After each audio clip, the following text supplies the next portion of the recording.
Assalamualaikum warahmatullahi wabarakatuh. First of all, I would like to say thank you for Prof. Nurdin Noni as the lecturer. We are from Group 6. There are me is Nurfada Ahmadi, Andi Rizka Agniafia, Andi Mulia Ininawa, and Ali Armada. So, we will present our modul ajar about text deskripsi. Baik, jenjang sekolah yang kami pilih yaitu SMP kelas 7 dengan fase D. Alokasi waktunya itu 2 jam pelajaran atau 2 kali 45 menit. Pada kompetensi awalnya ini, peserta didik mampu memahami informasi dalam teks deskripsi. Peserta didik mampu memahami cara menggunakan kamus. Peserta didik mampu menemukan makna kata menggunakan kamus. Profil pelajar Pancasila yaitu bergotong royong, kreatif, dan juga bernalar kritis. Sarana dan prasarana yang digunakan yaitu laptop, LCD, HP, buku, PowerPoint, atau PPT, kamus, dan juga kertas karton. Target peserta didik yaitu umum, tidak ada kesulitan dalam mencerna dan memahami materi ajar. Jumlah peserta didik dalam satu kelas yaitu 32 orang peserta didik.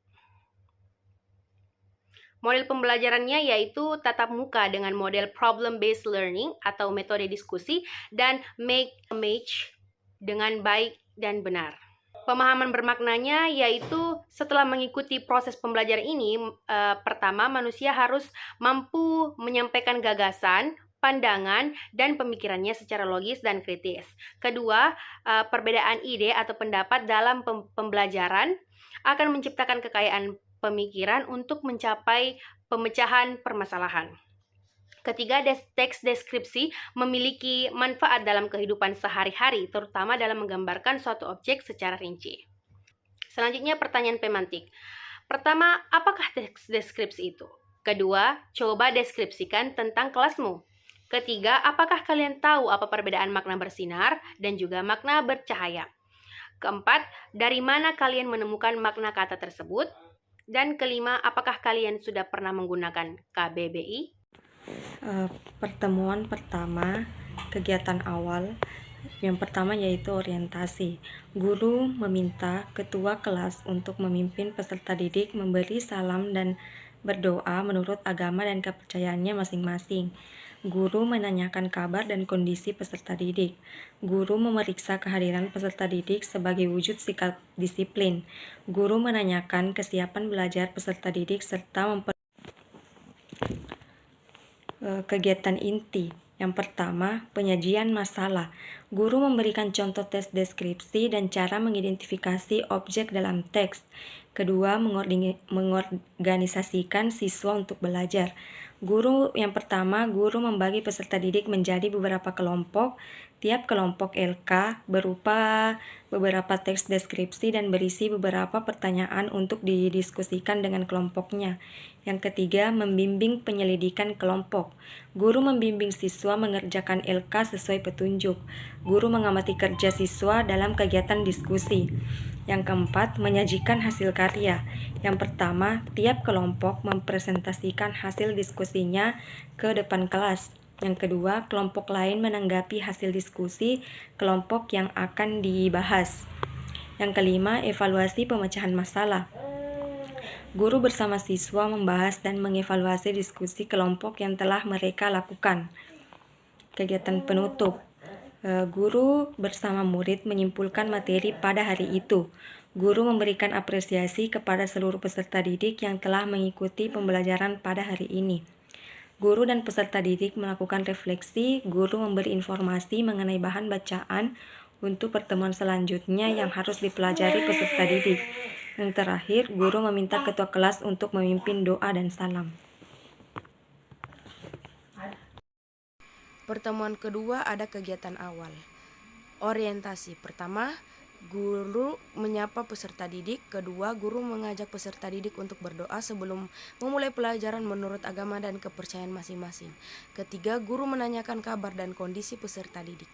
Keempat, guru mengecek kehadiran peserta didik. Dan yang terakhir, guru menyampaikan kesiapan belajar peserta didik.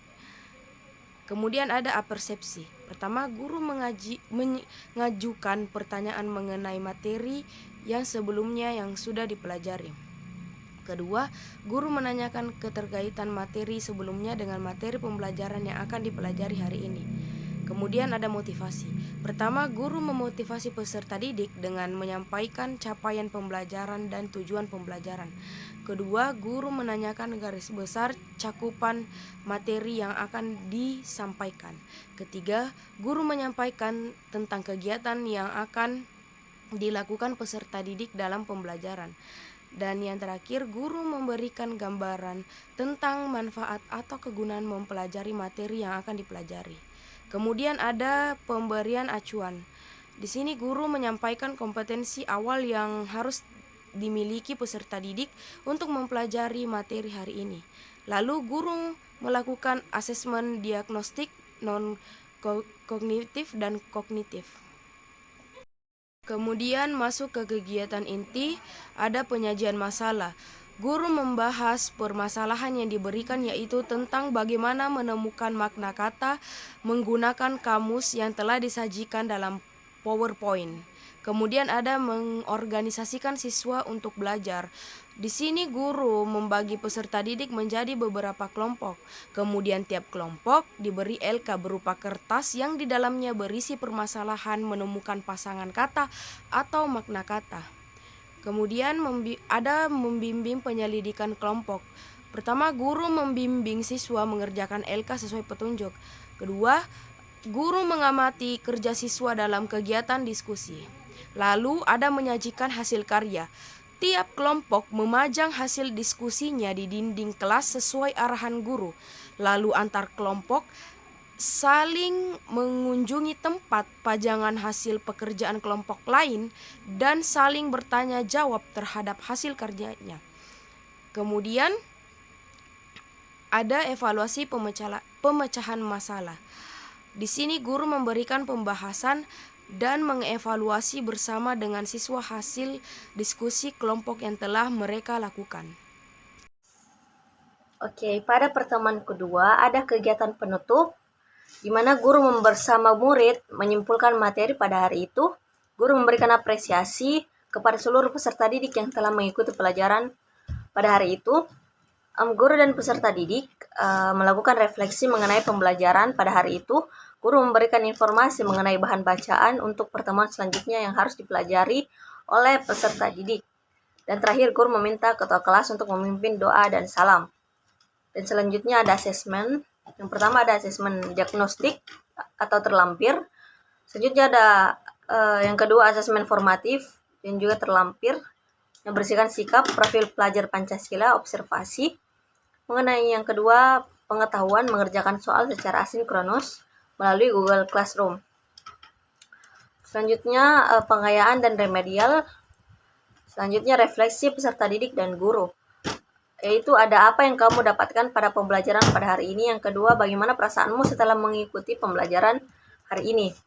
Selanjutnya ada lampiran kerja peserta didik pada lampiran pertama dan bahan bacaan peserta didik dan guru pada lampiran kedua, glosarium. Selanjutnya ada daftar pustaka. Selanjutnya ada lampiran pada pertemuan pertama.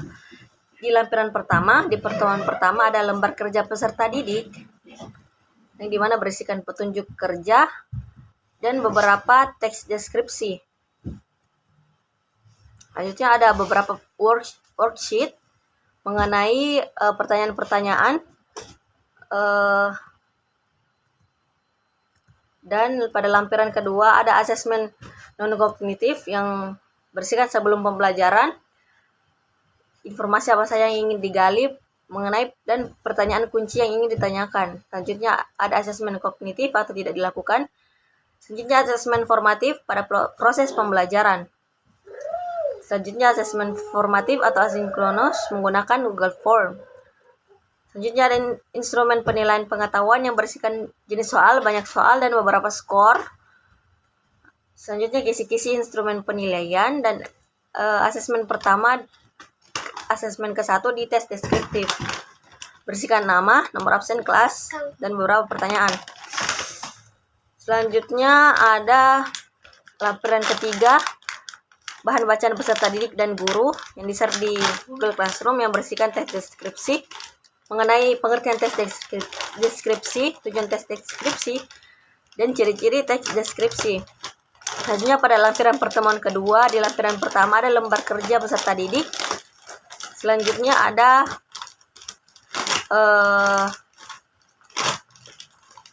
asesmen yang pertama ada diagnostik, formatif, asesmen pengetahuan, dan yang terakhir ada instrumen kisi-kisi soal. I think that's all. I think that's all from us. Thank you very much for your attention. And I want to apologize if we have every mistake in our presentation. Assalamualaikum warahmatullahi wabarakatuh and have a nice day.